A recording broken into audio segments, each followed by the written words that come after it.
अस्सलाम वालेकुम नाज़रीन, आप देख रहे हैं प्रोग्राम दो टोक। मैं हूं किरण नाज। बुशरा बीबी की इब्तिदाई मेडिकल रिपोर्ट्स क्लियर आ गई हैं। जहर देने का जो तहरीक इंसाफ का दावा है वो गलत साबित हुआ है। इमरान खान की अहलिया बुशरा बीबी का चेकअप निजी अस्पताल में मुकम्मल हुआ, जिसके बाद डॉक्टर्स ने तमाम रिपोर्ट्स क्लियर करार दे दी हैं। ज़राए बता रहे हैं कि बुशरा बीबी टेस्ट के लिए 6 घंटे इस्लामाबाद के निजी अस्पताल में रहीं, जहाँ उनकी एंडोस्कोपी, अल्ट्रासाउंड, ईको और ECG किया गया। अलबत्ता बुशरा बीबी ने ब्लड टेस्ट करवाने से इनकार किया और खून का नमूना नहीं दिया। चेकअप के वक्त बानी PTI इमरान खान के ज़ाती मालिज डॉक्टर आसिम भी मौजूद थे। अस्पताल ज़राए बताते हैं कि बुशरा बीबी को गैस्ट्रो का मामूली मसला है। तहरीक इंसाफ गुज़िश्ता दिनों बुशरा बीबी को खाने में जहर देने का इल्ज़ाम शिद्दत से लगाती रही है, लेकिन आज जो रिपोर्ट्स सामने आई है उसमें ऐसा कुछ नहीं है। हमने भी बुशरा बीबी की टेस्ट रिपोर्ट्स मेडिकल एक्सपर्ट्स को दिखाई, जिन्होंने बताया कि इसमें जहर खुरानी के कोई शवाहिद नहीं मिले हैं, नहीं मौजूद हैं। लेकिन तहरीक इंसाफ का दावा है कि उनके खदशात दुरुस्त निकले। वकील इंतज़ार पंजोता के मुताबिक बुशरा बीबी के मैदे और खुराक की नाली में ज़ख्म पाए गए हैं, क्योंकि उन्हें जो खाना दिया जाता रहा वो खाना ठीक नहीं था। दूसरी तरफ आज तहरीक इंसाफ के मरकज़ी सेक्रेटरी इत्तलात रऊफ़ हसन ने बताया कि पार्टी बानी की हिदायत पर चीफ जस्टिस काजी फाइज़ ईसा को ख़त लिखा गया है, जिसमें तहरीक इंसाफ के कारकुनों पर रियासती जुल्म का इल्ज़ाम आयद करते हुए इंसाफ की फराहमी, सिविल बालादस्ती और आइन पर अमल दरामद यकीनी बनाने का मुतालबा किया गया है। साथ ही बानी तहरीक इंसाफ ने चीफ जस्टिस को तनकीद का निशाना भी बनाया है। इलेक्शन से पहले भी इमरान खान ने जेल से चीफ जस्टिस को ख़त लिखा था, जिसमें इस्तदा की गई थी कि चीफ जस्टिस अपने आइनी इख्तियारात का इस्तेमाल करते हुए पाकिस्तानी शहरियों के बुनियादी हुकूक का नफाज यकीनी बनाएं। जवाब में चीफ जस्टिस काजी फाइज़ ईसा की सेक्रेटरी की तरफ से ये वाज़े किया गया है कि उन्हें अपनी आइनी जिम्मेदारियों का बखूबी इदराक है। जस्टिस काजी फाइज़ ईसा पर न दबाव डाला जा सकता है और ना ही वो जानिबदारी करेंगे। हालिया ख़त से नाज़रीन तहरीक इंसाफ क्या हासिल करना चाहती है? क्या इदारों और सियासतदानों के साथ साथ अदलिया पर भी दबाव बढ़ाने की कोशिश हो रही है? दबाव तो वैसे आज जमीयत उलमा इस्लाम फ़े के सरबराह मौलाना फजल रहमान ने इस्टेब्लिशमेंट और मौजूदा हुकूमत पर डालने की कोशिश की है। इलेक्शंस पर धांधली का इल्ज़ाम दोहराते हुए सिंध KPK बलूचिस्तान असम्बलीज़ को खरीदे जाने का इल्ज़ाम लगाते को चलने न देने की भी धमकी मौलाना फजल रहमान साहब की तरफ से दी गई है। बलूचिस्तान की सरजमीन से अब ये तहरीक उठी है और इंशाअल्लाह अज़ीज़ पूरे मुल्क को उठाएंगे और इन जाली हुक्मरानों को हुकूमत करने नहीं देंगे। ये बताओ बलूचिस्तान असेंबली कितने पे खरीदी गई? तुम बताओ सिंध असेंबली कितने पे खरीदी गई है? तुम बताओ KP असेंबली कितने पे खरीदी गई है? कठपुतली हुक्मरानों को सामने रखकर पीछे छुपने की जरूरत नहीं है। तो नाज़रीन तहरीक इंसाफ के बाद JUI फ़े ने भी हुकूमत मुखालिफ तहरीक का आगाज़ कर दिया है और साथ साथ एहतजाज के इस माहौल में कल मुल्क भर में कौमी और सूबाई असम्बली की 21 नशिस्तों पर ज़िमनी इलेक्शन होने जा रहे हैं। कौमी असम्बली की 5 हैं, पंजाब, KP, सिंध और बलूचिस्तान की सूबाई असम्बलियों के 16 हल्कों में ये ज़िमनी इलेक्शन हो रहे हैं, जिसके लिए कल पोलिंग होगी। ज़िमनी इलेक्शंस में फ़ौजी दस्ते क्विक रिस्पॉन्स फोर्स के तौर पर खिदमात अंजाम देंगे, जबकि पंजाब के 13 शहरों में कल मोबाइल और इंटरनेट सर्विस भी मुअत्तल रहेगी। अब सवाल यहाँ पर यह है कि क्या ज़िमनी इलेक्शंस के नताइज से आम इंतखाबात पर उठने वाले सवालात उसके जवाबात मिल जाएंगे? क्या ज़िमनी इलेक्शंस के बाद धांधली का जो शोर है वो या फिर मज़ीद शिद्दत आएगी इस पर? और क्या मकबूलियत और कबूलियत के दावे गलत साबित होंगे? इन तमाम अहम इशूज़ पर और इन सवालों के जवाबात लेने के लिए मेरे इंतहाई मोअज़्ज़ज़ मेहमान आज मुझे स्टूडियोज़ में ज्वाइन कर रहे हैं। शुएब शाहीन साहब पाकिस्तान तहरीक इंसाफ की नुमाइंदगी करेंगे। शहला रज़ा साहिबा पाकिस्तान पीपल्स पार्टी से पहली दफ़ा आज स्टूडियो में मेरे साथ मौजूद हैं। आपकी भी मैं शुक्रगुजार हूँ। और इसके साथ साथ राना एहसान अफजल साहब कोऑर्डिनेटर 2PM हैं, मुझे प्रोग्राम में ज्वाइन कर रहे हैं। आप तीनों मेहमानों की बहुत बहुत शुक्रगुजार हूँ, क्योंकि आगाज़ हुआ आज बुशरा बीबी साहिबा की टेस्ट रिपोर्ट्स आई सर, तो मैं शुएब साहब ज़रा चाह रही हूँ आपसे बात का आगाज़ कर लें। आज जो टेस्ट हुए वो डॉक्टर्स की निगरानी में हुए, इनफैक्ट जो ज़ाती मौलिज है वो भी वहाँ पर मौजूद थे। उसका जो नतीजा आया वो सामने है, हम दिखा भी रहे नाज़रीन को। PTI से मुतमईन है इन रिपोर्ट्स पर। जो आपकी तरफ से प्रेस कॉन्फ्रेंस हुई है वो एक वकील साहब ने की है, बेहतर नहीं था कि किसी माहिर सेहत से करवाई जाती? वो अगर इसके ऊपर कमेंट करते ज़्यादा बेहतर होता। ठीक बात है आपकी। अगर डॉक्टर आसिम साहब करते या कोई भी expert on the medical side वाले करते तो बेहतर होता, लेकिन चूँकि इंतज़ार पंजोता साहब हमारे सीनियर वकील हैं और वो थ्रू आउट इस केस के हवाले से, इस इशू के हवाले से वो कोऑर्डिनेशन में रहे हैं डॉक्टर आसिम के साथ भी और आज भी डॉक्टर्स के साथ। देखें, अगर इन्फ्लेमेशन आई है मैदे में, पहली बात तो यह है कि ये एंडोस्कोपी या मेडिकल टेस्ट पहले क्यों नहीं किया गया। 2 महीने हो गए हैं इस बात को चीखते हुए। मैं ख़ुद वकील हूँ इस केस में। उस केस को दाखिल कराए हुए हाई कोर्ट ने रिपोर्ट जो की है वो अगले हफ्ते में केस भी लगा हुआ है। उससे पहले इसी जज ने ऑर्डर किया था, उसको कंप्लाई विद नहीं किया। अभी कल रिटर्न ऑर्डर उन्होंने किया जी हर हाल में ये 22 तारीख तक ये करा के रिपोर्ट करें। इससे शकूक व शुबात पैदा होते हैं। दूसरी बात देखें, जहर कोई हमारी आंखों के सामने तो नहीं डला ना, वो सिम्टम्स हैं ना जिसके ज़रिए हम बता सकते हैं।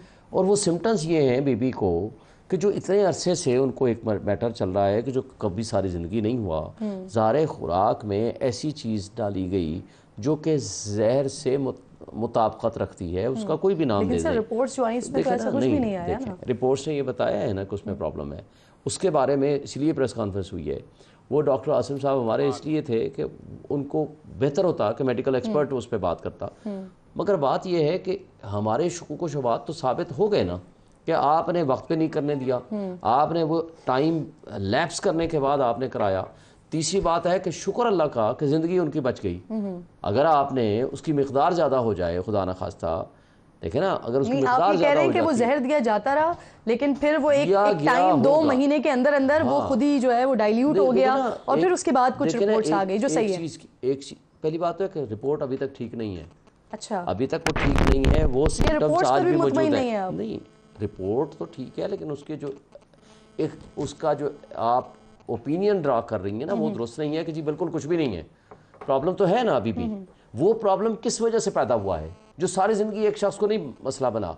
तो जब आप बनी गाला जेल सब जेल डिक्लेयर करते हैं, उसको खुराक में कुछ देते हैं, वो 2 महीने से एक खातून चीख रही है कि मेरे साथ प्रॉब्लम है। अच्छा सर, अगर आप उसको बजाय इस बात के देखें, हमें पहली बात तो यह है कि शुक्र अदा करना चाहिए इस बात के कि उनकी ज़िंदगी महफूज है।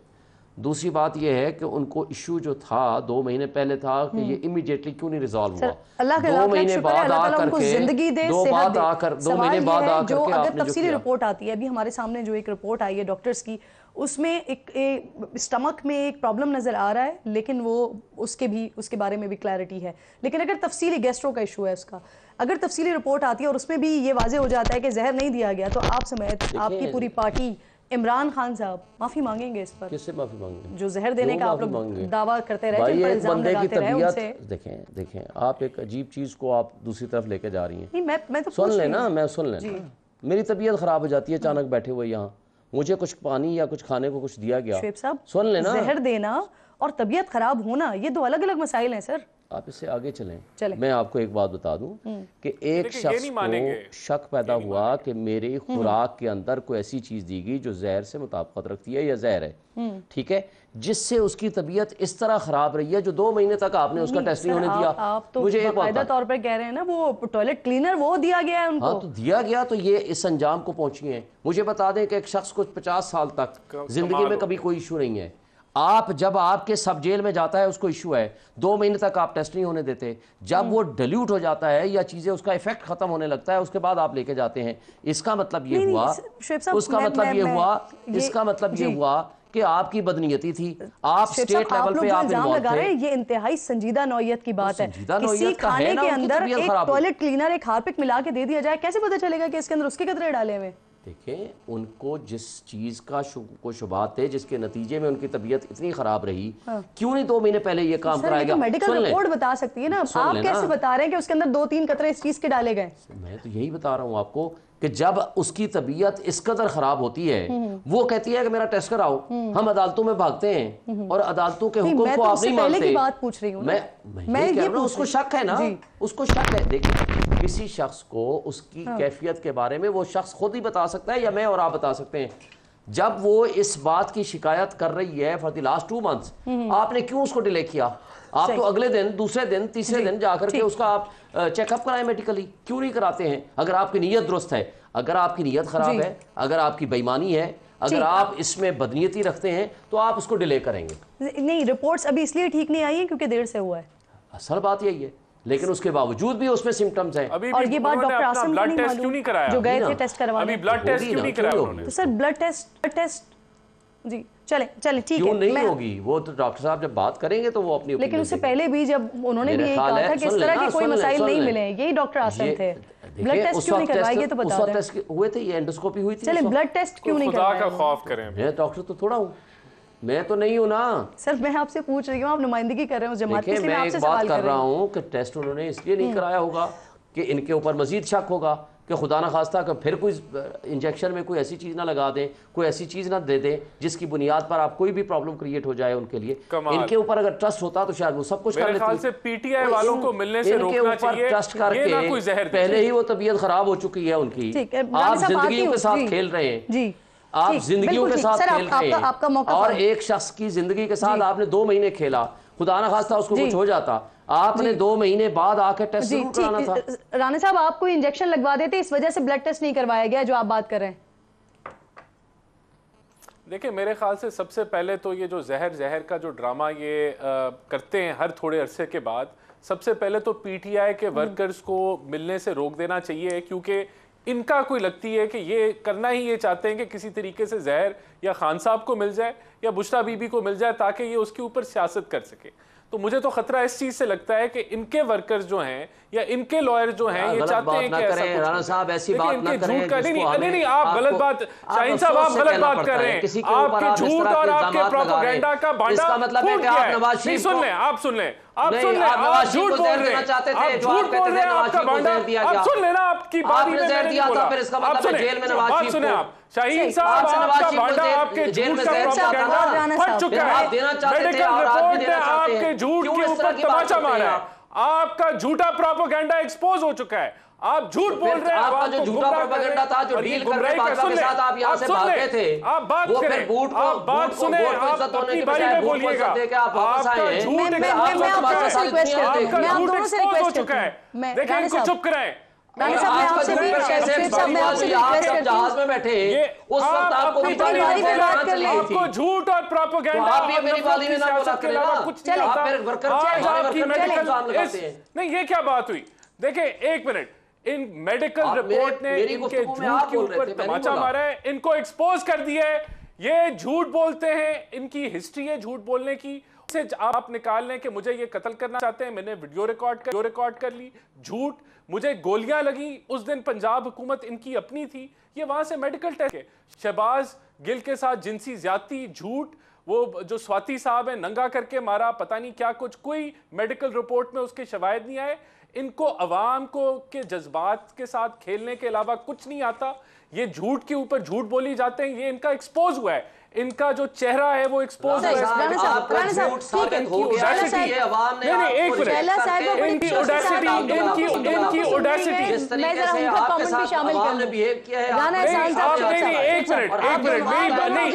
मुझे मुकम्मल कर लेने दे, मुझे मुकम्मल कर लेने दे,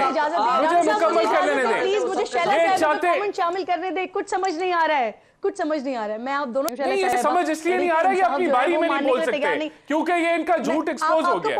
आपका पॉइंट ऑफ व्यू आ गया, आपने बता दिया कि कब से ये सीरीज ऑफ चल रही है, आपके मुताबिक पीटीआई की तरफ से झूठ चल रहा है, ये आपने बता दी अपनी बात। शैला साहिबा नहीं मान रही है, पीटीआई तो नहीं मान रही है, जो रिपोर्ट्स हमारे सामने आई है, क्या कहेंगी इस पर? अच्छा, मैं एक बात कहूँगी, गैस्ट्रो कोई ऐसी बीमारी नहीं है कि पहले कभी नहीं थी और अभी हो गई, किसी को भी हो सकती है। मौसम का भी असर होता है, आपने अगर कोई मिर्चों की चीज़ खा ली है उससे भी हो सकता है, और हल्का सा गैस्ट्रो है, इसके अलावा और कुछ नहीं आया।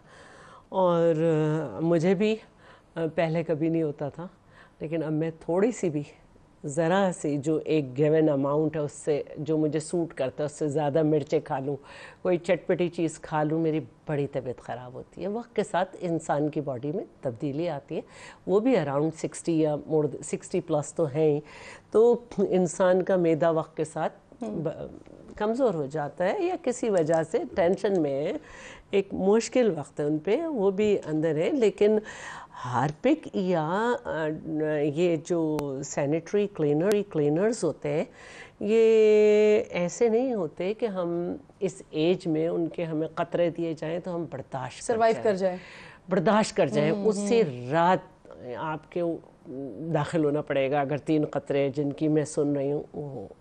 देखिए, मैं फिजियोलॉजी की स्टूडेंट हूँ और फिजियोलॉजी जो है वो मेडिकल साइंस की बेस कहलाती है। अगर कोई और चीज़ दी जाए जो स्लोली असर करे वो अलग बात है, लेकिन मैंने बार बार कहा कि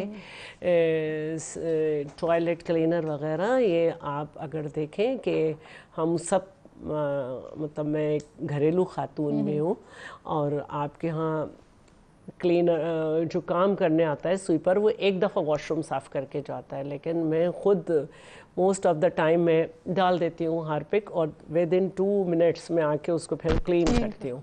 तो वो उसकी सीवियरिटी जो है वो है ही नहीं कि 60 प्लस या 55 प्लस या इस एज में हम कर सकें। तो उसमें शौकत खानम के भी डॉक्टर्स थे जिन्होंने ये कहा है, लेकिन ठीक है जो भी ये कहते हैं वो टेस्ट कहीं से भी करा दें, कोई ऐसी बात नहीं है कि हम इस पे बहस करें। लेकिन मुझे ये सवाल पूछना था अपने मेडिकल रिपोर्ट आ गई है, वो कह रही है कि कोई पॉइजनिंग नहीं हुई। अपनी क्लैरिटी के लिए मुझे ये पूछना है कि जब वो बनी गाला में हैं तो उनको खाना कहाँ से आता है? उन्हीं के अपने लोग हैं या कहीं और से आता है? जेल अथॉरिटीज़ ने अपने बंदे मुकर्रर कर रखे हैं और उनकी इजाज़त से वहाँ सारे अमले को साइडलाइन कर दिया। कोई भी और बंदा वहाँ ना आ सकता है ना जा सकता है।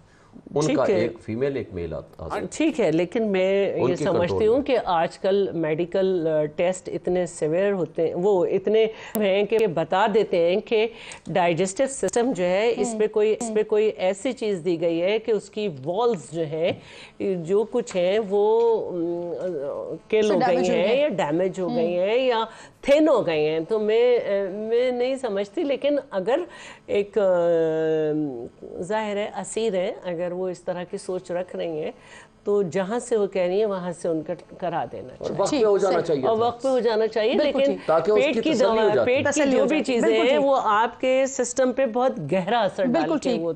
क्लियर हो गया सर। हम थोड़ा सा आगे बढ़ते हैं। शुएब साहब, बानी ने आपके पीटीआई के आज चीफ जस्टिस साहब को खत लिखा है। इससे पहले भी पीटीआई एक खत लिख चुकी है जिसका जवाब काजी फाइज ईसा की तरफ से एक प्रेस रिलीज के जरिए आ गया था। आप तो कानूनी माहिर हैं सर, इन चिट्ठियों से हासिल क्या होगा, कोई नतीजा निकलेगा इसका? देखें, चीफ जस्टिस ऑफ पाकिस्तान से तो हमें इंसाफ की तवक्को नहीं है, तो हमें सुप्रीम कोर्ट से। देखिए वो सरबराह है ना, कोर्ट के ही सरबराह है ना, पाकिस्तान की कोर्ट के सरबराह है, क्योंकि वो तो अब एक्सटेंशन लेने के चक्कर में हैं जो उनकी खिदमात हैं पिछले 1 साल की। हमने उनको ये कहा है कि देखें हमारे सारे केसेस आपके पास आते हैं, डंप हो जाते हैं। नवाज शरीफ साहब को तो आप बुलेट स्पीड की पता नहीं की तरह आप उनको इंसाफ देते हैं, दें, अच्छी बात है। शुएब साहब, मैं थोड़ा सा आपको इंटरप्ट करूंगी। वो जो आपने 65 साल वाली बात की ना, क्योंकि कल भी मैं उसको प्रोग्राम में डिस्कस कर चुकी हूँ, इनफैक्ट मैंने पीपल्स पार्टी से भी पूछा, पीएमएलएन से भी पूछा, ये एक बड़ा इल्जाम आपने लगाया है, इसके कानूनी पहलू भी हमने जाने थे। आपके पास कोई इन्फॉर्मेशन है इस हवाले से? क्योंकि ना गवर्नमेंट इन्फॉर्मेशन है कि इसके बारे में संजीदगी के साथ गुफ्तगू जारी हो सारी है। ये 1 दिन के अंदर लाएंगे और 1 या 2 दिन के अंदर ये चेंजेस कॉन्स्टिट्यूशन में अमेंडमेंट करना चाह रहे हैं और वो उस मकसद के लिए इनके दरमियान गुफ्तगू शुरू जारी है। अगर किसी चीफ जस्टिस को देनी हो एक्सटेंशन सर, उसके लिए आईनी तरमीम की जरूरत है। आईनी तरमीम के लिए 2/3 मेजॉरिटी चाहिए सर। मैं वही कह रहा हूँ ना जी। मैं ये मुतालबा किया है, कल भी इस बारे में मैंने प्रेस कॉन्फ्रेंस की है इमरान के बाद, जब कन्फ्लिक्ट ऑफ इंटरेस्ट होता है इस पे ऑलरेडी 5 मेंबर बेंच का फैसला है जस्टिस गुलजार साहब की सरबराही में, जिसके मेंबर थे जस्टिस काजी फाइसा साहब। इनको कहा गया कि आप तासुब रखते हैं इमरान खान के खिलाफ, तो इसलिए आप इनका कोई मुकदमा ना सुने। ये आर्डर है, जजमेंट है कोर्ट की, मैं आपको अभी मोबाइल में मौजूद है, मैं आपको भेजता हूँ। उसके बाद इन्होंने सिंबल वाला केस सुना और रात की तारीकी में हमें महरूम किया। पाकिस्तान के कॉन्स्टिट्यूशन को एक पार्टी के कॉन्स्टिट्यूशन के ताबे कर दिया। जजेस की तरफ से ये फैसला है, आप ये कह रहे हैं? फैसला है कि काजी फाइसा साहब इमरान खान का कोई मुकदमा नहीं सुनेंगे। सही। अच्छा, पार्टी पॉलिसी हमारे सिंबल से अलग किया। लेवल प्लेइंग फील्ड का इशू हम लेकर गए, उन्होंने कहा जी मैं ना टीवी देखता हूँ ना मीडिया देखता हूँ, ये जो कुछ किया जा रहा है वो सब आपने जो रिटर्निंग ऑफिसर्स वाला केस हम लेकर गए हाई कोर्ट में। हमने कहा जी ये रिटर्निंग ऑफिसर वो हैं जो हमारे खिलाफ 3 MPO के आर्डर्स करते हैं, लिहाजा ये ना सुने। और हाई कोर्ट ने एक आर्डर किया, सुप्रीम कोर्ट ने रात की तारीखी में बैठ के हेडेड बाय चीफ जस्टिस उन्होंने कहा जी नई रिटर्निंग ऑफिसर करेंगे।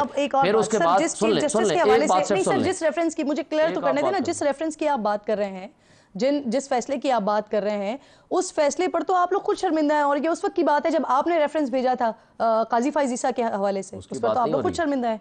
हम आपको वो फैसला दे रहे हैं 5 मेंबर उसी तनाजुर में कहा गया था सर। उस पे उन्होंने काजी फाइसा साहब ने कुछ कागजात ऐसे अदालत के अंदर दिए और उन्होंने उसमें लिखा हुआ है कि आप चूंकि इमरान खान के खिलाफ खुद एग्रीव्ड हैं और पार्टी हैं, आपने मुकदमात कर रखे हैं, लिहाजा आज के बाद कोई भी इस तरह का इशू आए या कोई भी केस इमरान खान का आए, उस पे आपने केस नहीं सुनना, आप इसमें कोई केस ना सुने। सर ये उसी तनाजुर में नहीं है ना, उस तनाजुर से आगे चलते हैं। आप 3 दिन पहले आज आप बात कर रहे हैं कि उनको मना कर दिया, लेकिन 3 दिन पहले शोएब साहब 3 दिन पहले आप लोग ही चीफ जस्टिस से मुतालबा कर रहे थे कि बस खुद नोटिस लें, आज कह रहे हैं उनका कोई फायदा नहीं है, फिर उन्हीं को ही आप चिट्ठियां भी लिख रहे हैं। देखिए मेरी बात को आप समझें, chief justice of Pakistan through chief justice supreme court को आप कैसे एड्रेस करेंगे? किसी बाकी जजेस को तो नहीं करेंगे।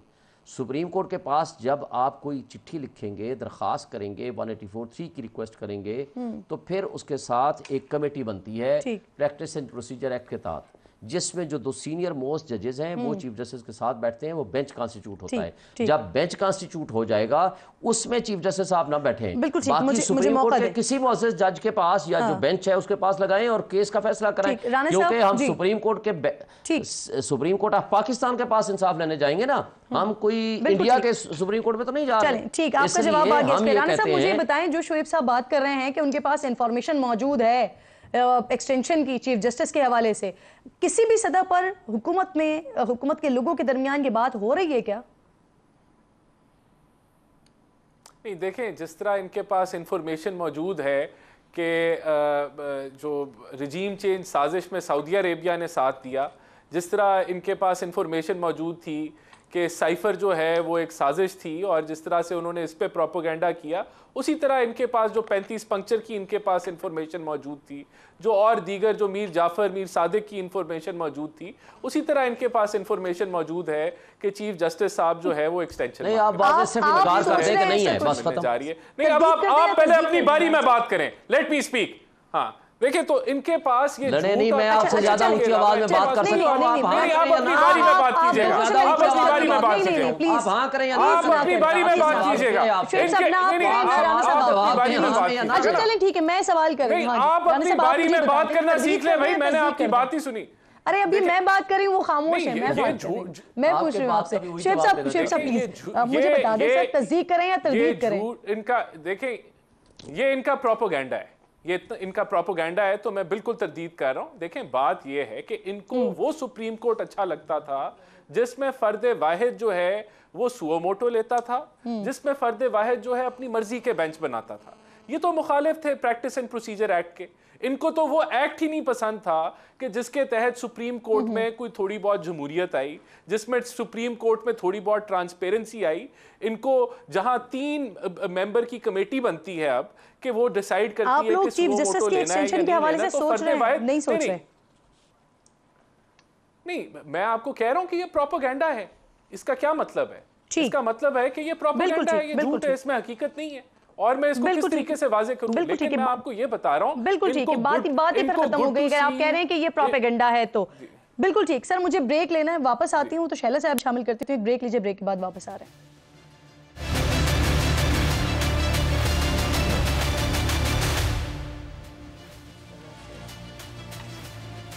प्रोग्राम में एक बार फिर जी आपको खुशामदीद कहते हैं। पाकिस्तान तहरीक इंसाफ जो कि धरनों और एहतजाज की चैंपियन समझी जाती है, लेकिन इस बार वो उस तरह से उनका इम्पैक्ट तो नज़र नहीं आ रहा, लेकिन मौलाना साहब ने आज आगाज़ कर दिया है अपने एहतजाजी सियासत का। उसका क्या इम्पैक्ट होगा, ज़रा इस पर भी अब प्रोग्राम के इस हिस्से में बात करते हैं। शैला साहिबा, मौलाना फजल रहमान साहब ने आज ऐलान किया कि हुकूमत को चलने नहीं देंगे। आपके इत्तेहादी ही आपको जाली हुकूमत कह रहे हैं, आज असेंबलियाँ ख़रीदने का इल्ज़ाम लगा रहे हैं, आज कैसे रिस्पॉन्ड करेंगी? अच्छा देखिए, पहली बात तो मैं ये कहूँगी कि मौलाना साहब जो हैं वो कह रहे हैं कि केपी असेंबली भी कितने में ख़रीदी। जहाँ तक आप सिंध की बात करते हैं तो जब या छोड़ दें, सिंध से निकल आए, जब आप ख़रीदने की बात करते हैं तो फिर हम क्या बेवकूफ़ थे कि कराची की सीट्स ना ख़रीदते? फिर हम क्या बेवकूफ़ थे कि नादिर अकमल लगारी जिसे पीटीआई में नापसंद किया जाता है, बीच में छोड़ भी चुके हैं, उनको जीतने देते दही सिंध से? और फिर हम क्या बेवकूफ़ थे कि पंजाब में भी ख़रीदारी ना करते? स्प्लिट मैंडेट है और एक जमात का दावा है कि सिवाय केपी के हर जगह जो है धांधली हुई है। मौलाना केपी की 10 सीटों पे तो सीधे सीधे एहतजाज कर रहे हैं।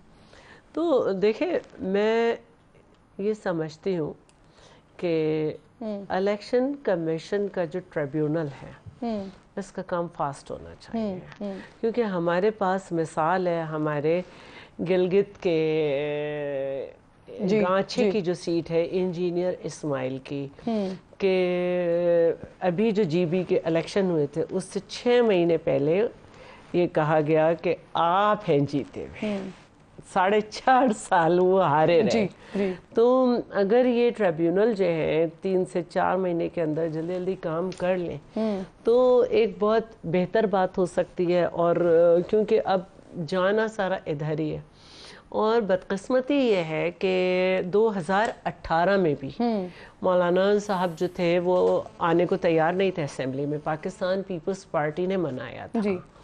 तो हमारे यहाँ जैसे जैसे वक्त गुजर रहा है इलेक्शन के ऊपर सवाल हो रहा है, तो हमें एक इस बार तो उन्होंने मफाहमत के बजाय मफादात का बादशाह जरदारी साहब को ही कह दिया था ना, जिनको 2018 में जो मना के लेकर आए थे। देखिए, अब वो जो भी कहें, असल बात यह है कि हमारा जो सिंध का मामला है, हमने मोहतरमा की शहादत के बाद जी जितने भी इलेक्शन हुए हैं पहले से ज़्यादा सीट्स लिए हैं, और मैं ये समझती हूँ कि इलेक्शन कमीशन जो है जी उसको अपना काम तेज़ करना चाहिए।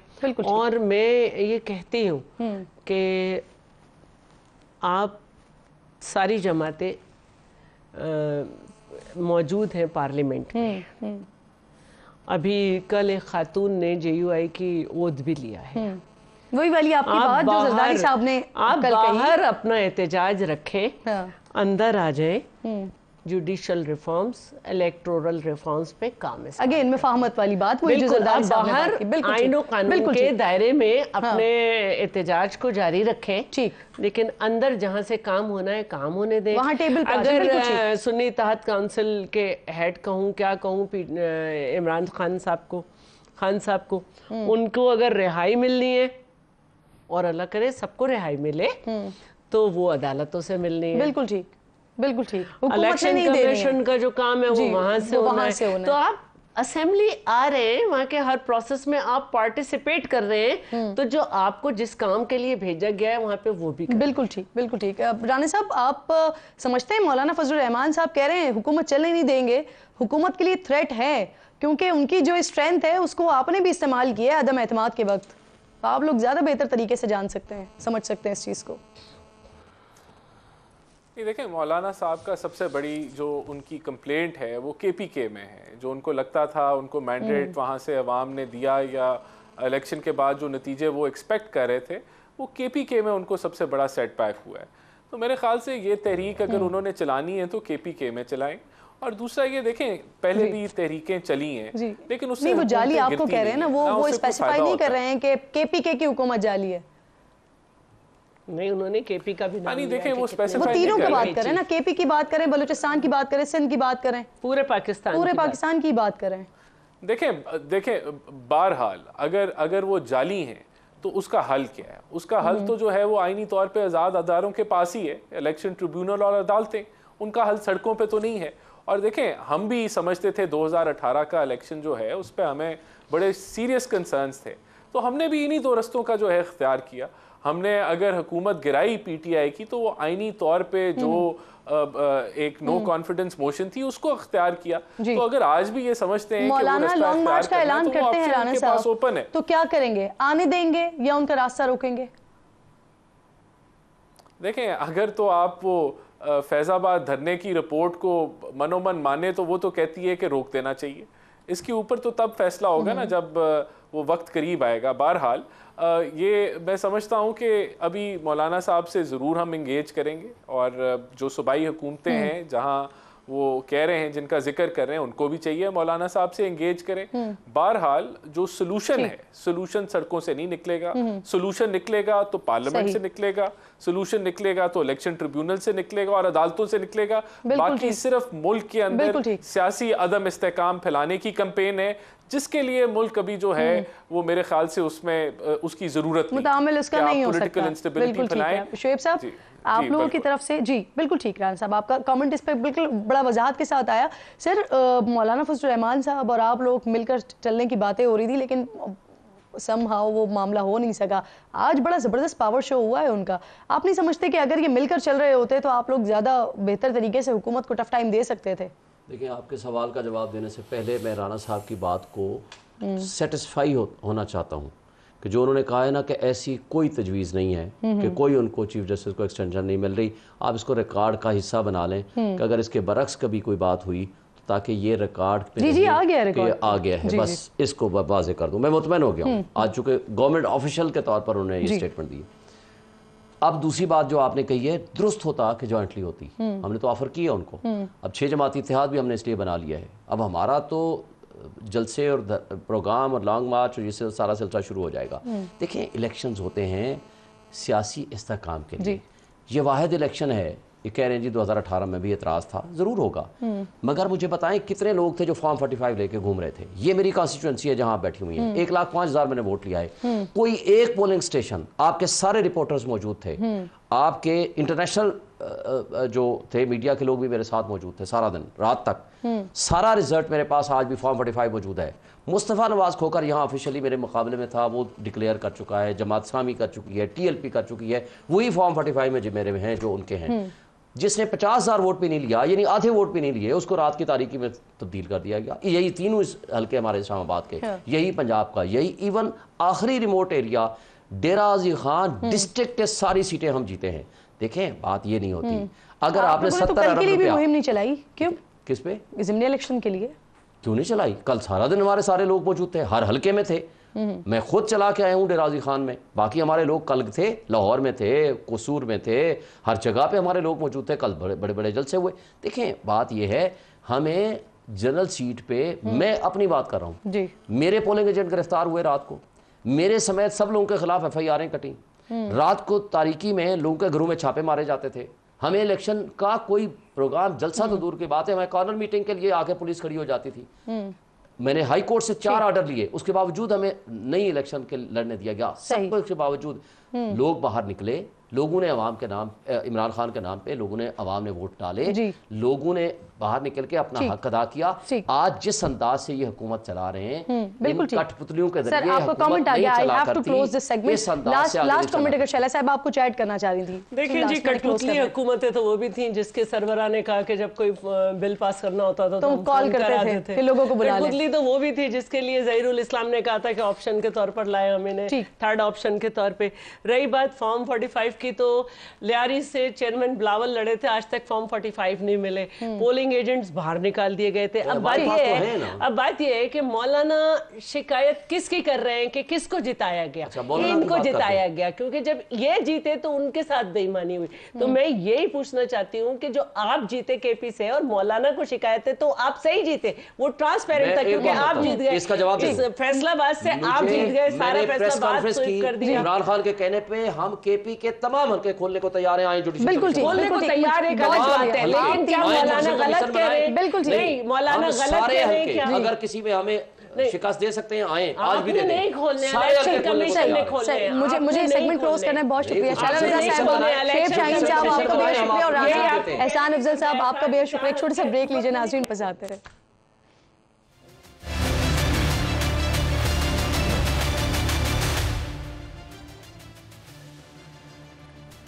प्रोग्राम एक बार फिर आपको खुशामदीद कहूँगी। दूसरों को नसीहत, खुद मियाँ फसीहत। अमेरिका जो दुनिया भर में हथियारों का सबसे बड़ा सप्लायर है और जिसने बेशतर ममालिक में अपने फ़ौजी अड्डे बनाने के साथ साथ वहाँ मीज़ाइल सिस्टम फराहम कर रखा है, आज उसी अमेरिका ने चीन की 3 और बेलारूस की एक कंपनी पर पाकिस्तान के बैलिस्टिक मिसाइल प्रोग्राम की तैयारी और ताउन के इल्ज़ाम में पाबंदी आयद कर दी है।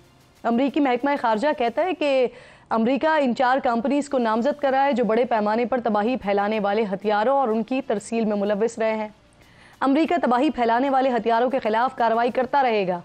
दिलचस्प बात यहाँ पर यह है कि अमरीका जो यहाँ तबाही फैलाने की बातें कर रहा है, वो खुद इजराइल को गजा में निहत्ते फ़लस्तीनियों के कत्लेआम के लिए अब तक $3 अरब से ज़ायद के हथियार दे चुका है। अमरीका दुनिया भर में मिलिट्री टेक्नोलॉजी फराहम करने वाली सबसे बड़ी और ज़्यादा कंपनीज के साथ अव्वल नंबर पर है। और यही बात आज दफ्तर खारजा से जारी बयान में भी कही गई है कि हथियारों के कंट्रोल के दावेदार ने मुतादिद ममालिक को जदीद फौजी टेक्नोलॉजी के लाइसेंस में इस्तिस्ना दिया है, जिसकी वजह से हथियारों की तादाद में इजाफा हो रहा है और इलाकाई अदम तवाजुन बढ़ रहा है। अमरीकी पाबंदियों पर रद्द-ए-अमल में दफ्तर खारजा के तर्जुमान ने मजीद कहा कि अमरीका की जानिब से ताज़ा तरीन इक़दामात से आगाह नहीं है, ताहम तिजारती इदारों पर बैलिस्टिक मिसाइल प्रोग्राम से ताल्लुक़ का इल्ज़ाम बिला जवाज़ है। पहले भी पाकिस्तानी मिसाइल प्रोग्राम से मुतालिक इल्ज़ामात पर सबूत के बगैर तिजारती इदारों की फहरिस्तें सामने आई हैं। पाकिस्तान बरामदी कंट्रोल के सियासी इस्तेमाल को मुस्तरद करता है। अमरीकी इल्ज़ामात की तफसील में जाएँ तो नाज़रीन, अमरीकी महकमा खारजा ने इल्ज़ाम लगाया कि बेलारूसी कंपनी ने पाकिस्तान के तवील फासले तक मार करने वाले बैलिस्टिक मिसाइल प्रोग्राम को खुसूसी गाड़ियों की चेज़िस फराहम किए हैं। दूसरी तरफ चीनी कंपनीज पर अमरीकी इल्ज़ामात के मुताबिक इन कंपनीज ने पाकिस्तान के बैलिस्टिक मिसाइल प्रोग्राम को मुतालिका सामान, मुतालिका आलात फराहम किए हैं। एक चीनी कंपनी पर अमरीका ने इल्ज़ाम आयद किया है कि उसने पाकिस्तान के खलाई इदारे स्पार्को के साथ मिलकर बड़े कतर वाली रॉकेट मोटर्स की लॉन्च के लिए आलात की फराहमी का काम किया है। जांच के लिए इन पाबंदियों के नतीजे में नामजद कंपनीज और उनसे वाबस्ता अफराद की अमरीका में तमाम प्रॉपर्टीज़ और मफादात को ब्लॉक कर दिया गया है। अमरीका पाकिस्तान के बैलिस्टिक मिसाइल प्रोग्राम में मुबैना ताउन का इल्ज़ाम लगा रहा है। यहाँ आपको ये भी बताती हूँ कि बैलिस्टिक मिसाइल ज़्यादातर रिवायती के अलावा गैर रिवायती यानी जौहरी हथियार भी ले जा सकते हैं और ये बैक वक्त कई मकामात को निशाना बनाने के लिए इस्तेमाल होते हैं। पाकिस्तान से मुतालिक कंपनीज पर इल्ज़ाम लगाकर पाबंदियां लगाने का अमरीकी किरदार नया नहीं है। चंद महीने पहले अक्टूबर 2023 में अमरीका ने पाकिस्तान को बैलिस्टिक मिसाइल प्रोग्राम के पुरज़ाजात और सामान फराहम करने के इल्ज़ाम में 3 चीनी कंपनीज पर पाबंदी आयद की थी। 2021 में अमरीका ने 13 पाकिस्तानी कंपनीज पर इल्ज़ाम लगाकर पाबंदी आयद कर दी थी कि ये पाकिस्तान के जौहरी और मिसाइल प्रोग्राम में मुबैना तौर पर मदद फराहम कर रही हैं। अब ताज़ा तरीन अमरीकी पाबंदी की टाइमिंग ये बड़ी इंपॉर्टेंट है।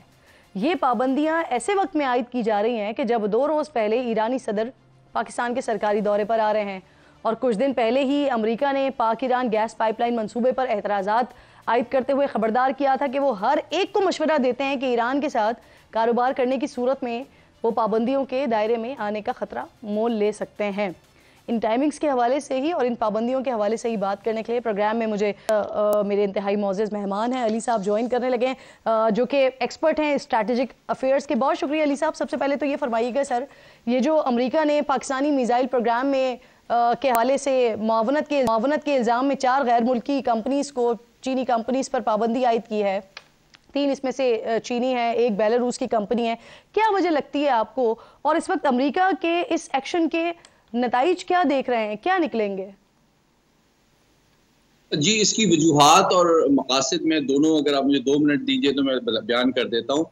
देखिए, बुनियादी बात यह है कि दूसरी के बाद जो मगरबी ताकतों ने जो आलमी निज़ाम मुरतब किया, उसका बुनियादी मकसद ये था कि जो पावर है वो और जो जदीद तरीन टेक्नोलॉजीज़ हैं उसके ऊपर अपनी अजारादारी बरकरार रखी जाए, और जो हसास टेक्नोलॉजीज़ होती हैं जो मिसाइल, न्यूक्लियर और इस हवाले से दिफाई इक्विपमेंट की तैयारी में इस्तेमाल होती हैं, उसके ऊपर अजारादारी का जो सिफारती और सियासी और कानूनी निज़ाम दुनिया में मुरतब किया गया, उसको उर्फ़े आम में नॉन प्रोलिफरेशन रजीम कहते हैं, जिसका बुनियादी मकसद ही चंद हाथों में इस टेक्नोलॉजी को की अजारादारी बरकरार रखना है और बाकी ममालिक को इसके हुसूल या इस्तेमाल से बाज रखना है। पहली बात तो जो डबल स्टैंडर्ड्स हैं वो तो बुनियादी मकसद है इस निज़ाम का। दूसरी बात यह है कि जो मिसाइल्स के हवाले से टेक्नोलॉजी होती है, ये बताना जरूरी है नाजरीन को,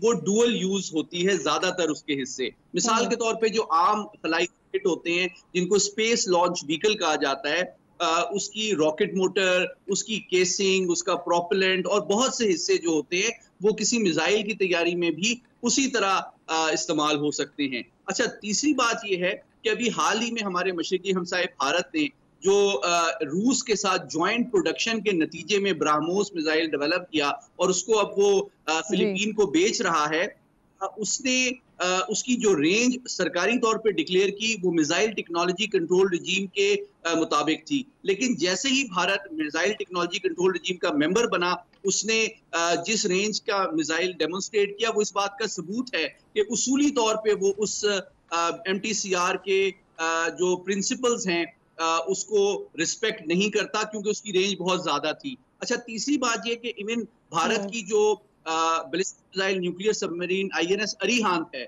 उसका जो रिएक्टर है उसकी टेक्नोलॉजी भी रूस से हासिल की गई है। तो मैं बुनियादी तौर पे साबित ये कर रहा हूँ कि भारत के हवाले से ये जो एक्सेप्शनल और दोहरा मेयार है ये पूरी दुनिया के सामने वाजे है।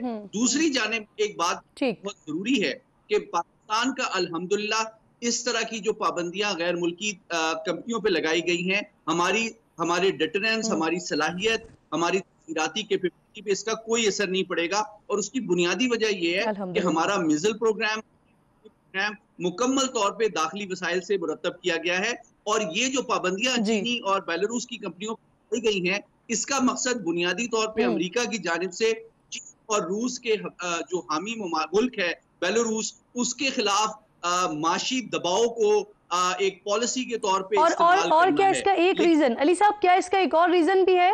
वो रीजन भी मैं आपको बताती हूँ सर। ईरानी सदर पीर को आ रहे हैं पाकिस्तान। अब इस वक्त जो है वो पाक ईरान गैस पाइपलाइन मंसूबे के हवाले से बड़ी बातें हो रही हैं और ये उम्मीद की जा रही है कि उनकी आमद से ये एक बड़ा ब्रेक थ्रू हो सकता है। तो क्या एक ये वजह है ऐसे टाइमिंग्स में पाबंदी लगाने की? क्योंकि अभी कुछ अर्से पहले भी, कुछ दिनों पहले भी जब हमारी तरफ से ये इशारा हुआ था कि इसके ऊपर से पाबंदियां खत्म की जा रही हैं, जो रुकावटें हैं वो खत्म की जा रही हैं, तो उस वक्त भी अमेरिका की तरफ से नाराजगी का इजहार हुआ था।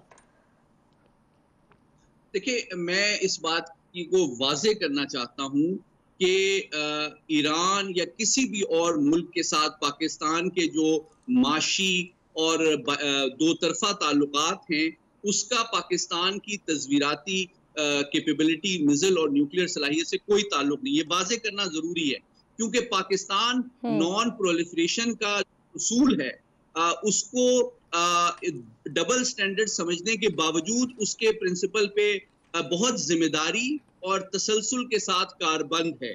और पाकिस्तान ने अनलाइक इंडिया बहुत ही जिम्मेदारी का सबूत दिया है। पाकिस्तान ने मिसाइल टेक्नोलॉजी, न्यूक्लियर टेक्नोलॉजी किसी मुल्क के साथ कभी शेयर नहीं की है, जबकि भारत जो है उसने जो है उसूलों की बारहा खिलाफ वर्जी भी की है और इंतहाई गैर मोहतात और जिम्मेदाराना अंदाज में इस टेक्नोलॉजी को इस्तेमाल भी किया। आपको याद होगा इनका यही ब्राह्मोस मिसाइल एक दिन मुरीदके में आके गिर गया था। अगर इसी किस्म की कोई सूरत हाल पाकिस्तान से होती तो अक़वाम मुत्तहिदा का हंगामी इजलास हो रहा होता।